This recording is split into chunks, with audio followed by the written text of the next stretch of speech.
Fala designers, sejam bem-vindos a mais um vídeo e hoje eu quero falar do meu querido e maravilhoso, amado, lindo, eita, do meu Affinity Designer, porque como vocês sabem, faz mais ou menos 2 anos que eu migrei do CorelDRAW pro Affinity Designer e eu sinceramente estou amando a experiência. Affinity Designer pra mim é meu xodó, eu acho que é o meu programa favorito. Engraçado, né? No último vídeo a gente falou sobre essa questão de comparativo de programa, mas o Affinity, ele realmente me conquistou assim, de fato, porque ele é um software mais simples e ele tem tudo que eu preciso pra ele me atender na hora de eu fazer as minhas artes, os meus criativos, né? Mas tem uns poréns, né? Que é o que eu vou apontar hoje, porque tem algumas coisas que eu não gosto no Affinity e parece até meio estranho a gente falar isso, né? De algumas coisas que a gente não gosta, mas eu vou fazer um comparativo sim entre CorelDRAW e Affinity, porque tem coisas que eu utilizava lá que eu gostaria de usar aqui e realmente não tem essa possibilidade, mas isso não é um empecilho, tá? Tanto que, como eu disse pra vocês, eu tô amando a experiência, mas algumas coisas realmente fizeram falta. Hoje até que não fazem tanta falta assim, mas vamos dizer que eu acabei de migrar de um pro outro, e se você tá pensando em fazer isso também, eu vou te apontar algumas coisas que me incomodaram no começo, hoje já não incomodam mais, mas ainda são coisas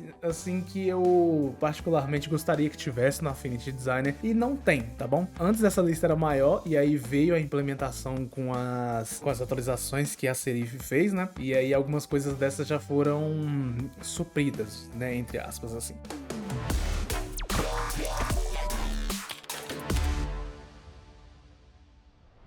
Vamos começar aqui.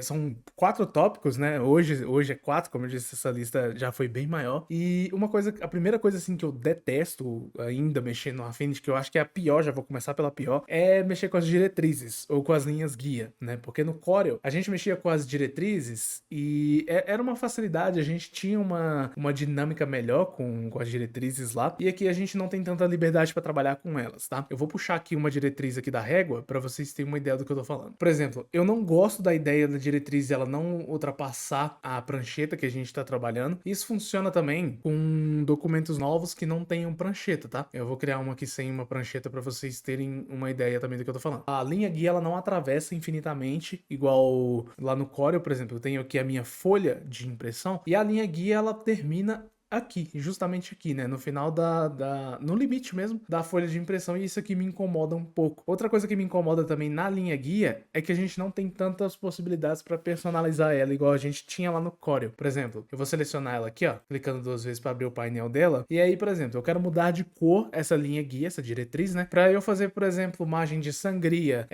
margem segura e essas outras margens que a gente coloca para impressão em arquivo, tá? Então, vamos supor que eu quero fazer uma vermelha aqui, que seja para sangria, que é o que normalmente o pessoal da gráfica usa, né? Se eu, por um acaso, quiser adicionar uma outra guia para representar que seja a linha de corte, por exemplo, que é azul, eu venho e adiciono, que é essa outra que foi adicionada aqui, né? E aí eu posso mover ela, só que eu não posso alterar a cor delas independentemente. Então, todas as guias têm que ter a mesma cor, e isso é um saco aqui dentro do programa, tá? Eu acho muito ruim mesmo de trabalhar com as guias dessa forma. A gente podia ter uma personalização individual para cada uma. E é uma coisa que eu acho que faz falta, sim, pra gente poder trabalhar na hora de trabalhar com arquivos para impressão que vão abertos pro pessoal da gráfica, porque tem pessoal que pedem os arquivos abertos para que eles possam mexer lá. E aí a gente não tem essa possibilidade de colocar as guias como individuais, com cores individuais, né? E aí a gente tem que acabar criando linhas comuns mesmo, usando a ferramenta de caneta, pra gente poder criar as guias coloridas, né? E a gente tem que ficar pedindo pro pessoal da gráfica ficar deletando as linhas quando ele pegar o arquivo em aberto, tá? Isso aqui, assim, é um problema particularmente pequeno, né? Mas pra mim já é um problema grande, porque, como eu disse, eu uso bastante, mas pra outras pessoas que não usam, não fazem tanto uso de guias na hora de construir arquivos que vão pra impressão, não vai ver tanto problema nessa parte aqui, tá? Uma outra coisa, pra fazer a personalização antes das guias, a gente só clicava, isso eu tô falando de Corel, a gente só clicava na guia, ela ficava como selecionada e a gente vinha e escolhia uma cor pra ela. Aí hoje a gente não tem essa possibilidade aqui no Affinity Designer, tá? A gente tem que abrir o painel das guias e vir aqui e alterar a cor de todas as guias, né? Às vezes também, as linhas elas dão uma espécie de bugada aqui na tela, elas às vezes não somem, você deleta as guias, eu acho que não vai acontecer aqui agora, você deleta as guias aqui do painel, ou às vezes você vem aqui, segura Options no teclado e deleta, né? Ou Alt, se você usa o Windows, e aí às vezes você tá mexendo com zoom, tá mexendo em outros arquivos, e as guias insistem em ficar aparecendo aqui aqui mesmo que você tenha deletado depois, tá? Em segundo lugar que eu quero falar são sobre efeitos de desfoque, tá? Os efeitos de desfoque, o efeito, na verdade, no singular de desfoque do Affinity é muito bonito, eu gosto muito de usar, tanto que eu usei aqui nesse convite, olha só, eu coloquei as folhas aqui de desfoque em primeiro plano, só que às vezes, pra gente que trabalha com social media ou com algum outro tipo de arquivo e a gente quer implementar movimento nas nossas artes, o Affinity não dispõe de filtros para desfoque de movimento, e é uma coisa que quem trabalha com social media usa bastante, tá? Por exemplo, se eu tô aqui querendo colocar uma dessas flores aqui, deixa eu até fazer um recorte aqui.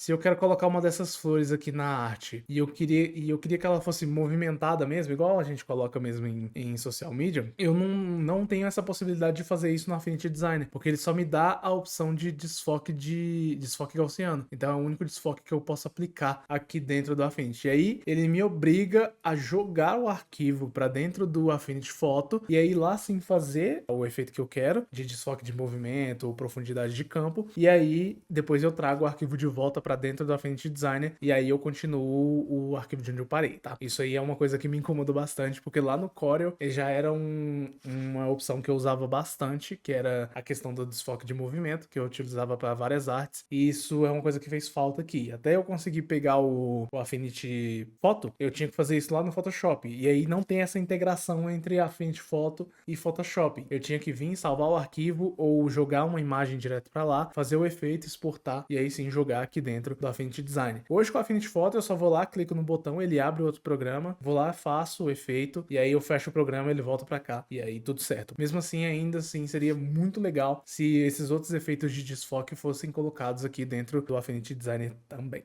Uma terceira coisa que eu acho que vem direto de uma particularidade minha é que eu adoro mexer na interface dos programas para deixar eles do jeito que eu gosto de usar. E no Affinity uma coisa me pegou bastante, que foi a questão da gente não poder acoplar conjunto de painéis lado a lado. Eu tenho aqui o painel de camadas que eu gosto de usar do lado esquerdo, eu me acostumei assim porque eu não tenho a possibilidade de acoplar um segundo painel, por exemplo, eu vou tirar aqui o painel de camadas, e eu não tenho a oportunidade de acoplar ele aqui na lateral. O Affinity não deixa, ele só deixa eu colocar nas outras abas aqui. Ou seja, eu só fico com uma coluna de painéis aqui, e aí eu posso colocar outra coluna de painéis aqui, mas ele não me deixa acoplar ele aqui do lado. E aí isso acabou me irritando um pouco. Às vezes eu usava o painel assim, solto mesmo do lado, só que quando eu tiro o foco do programa, ou às vezes eu vou dar algum clique em algum lugar, eu acabo movendo o painel aqui sem querer. E aí isso acaba me irritando um pouco, porque às vezes eu preciso diminuir a tela e esse painel não diminui junto, né? E aí eu precisava que ele fizesse sim esse recurso de se ajustar a tela como os outros painéis que estão acoplados. Então se eu vier, vou tirar aqui da tela cheia, se eu vier aqui e modificar o tamanho da interface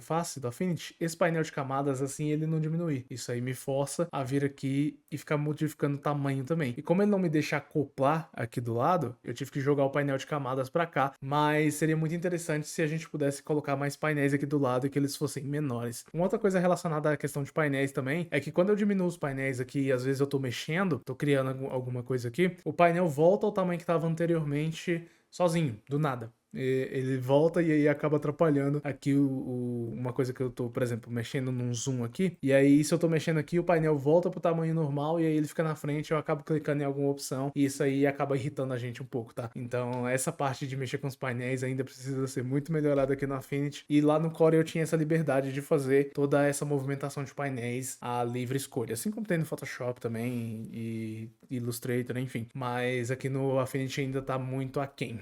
E antes de eu falar do último tópico, eu vou pedir pra você deixar o like aqui no vídeo, tá? Se você não lembrou de deixar, eu vou começar a pedir like no vídeo, porque eu realmente só peço no fim do vídeo, mas eu vou começar a praticar isso, então deixa seu like aqui por gentileza. Não custa nada, é um clique só. Se você vê na TV também, é só dar um clique aí pra baixo que você vai ver a opção de like. E também não se esquece de se inscrever aqui, pra você ver mais vídeos, tutoriais e dicas que vão estar aparecendo aqui futuramente, beleza? Bom, a última coisa que eu quero falar é sobre salvamento em nuvem. O Affinity, ele não tem o salvamento em nuvem. Na verdade, esse salvamento em nuvem, ele fica um pouco limitado. Por quê? Vamos usar de exemplo o próprio Corel ou o próprio Illustrator. Às vezes, quando você salva um arquivo em nuvem e você tem mais de um dispositivo, como um iPad, ou se você tem outro computador com Windows, enfim, você quer acessar o seu arquivo onde quer que você esteja, você está fora de casa e aí um cliente pediu uma alteração, acontece, e aí você tem que fazer aquilo urgente, porque é um serviço urgente, e você tem que acessar seu arquivo, você não consegue abrir a janela de arquivo salvo na nuvem e abrir o arquivo dali mesmo e continuar trabalhando de onde você tá. Na verdade, o Affinity tem sim uma integração em nuvem, você pode salvar os seus arquivos lá no Dropbox, mas mesmo assim fica limitado, você não consegue acessar pelos arquivos recentes salvos na nuvem dentro da interface de outro programa que você tenha licença, como, por exemplo, se você tem o Affinity Designer no iPad ou tem o Affinity Designer em outro computador seu, ele não aparece lá nos recentes e isso acaba sendo um pouco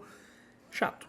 Então, salvamento na nuvem também é uma coisa que deixou um pouco a desejar. Tirando essas quatro, vamos dizer assim, entre aspas, muito entre aspas, falhas ainda do Affinity Designer, ele é um programa excepcional. Vou continuar usando ele, acho que nos próximos anos aí. Ele é sensacional. E eu indico para quem tá começando também, mas se você não tá começando, como eu falei no vídeo anterior, você vai achar o software que você se adequa a ele de melhor forma. Mas se você, por exemplo, tá migrando de CorelDRAW para Affinity Designer, aí você vai encontrar um pouquinho esses empecilhos aí, tá bom? Vamos ver se esses serão fatores relevantes para você vir pro time do Affinity Designer. Então é isso, pessoal. A gente se vê no próximo vídeo aí. Não se esquece do like, não se esquece de se inscrever. E também vai assistir o último vídeo onde eu falei sobre essa guerra de software que tá muito bacana, beleza? Então um abraço para vocês, sucesso e até a próxima.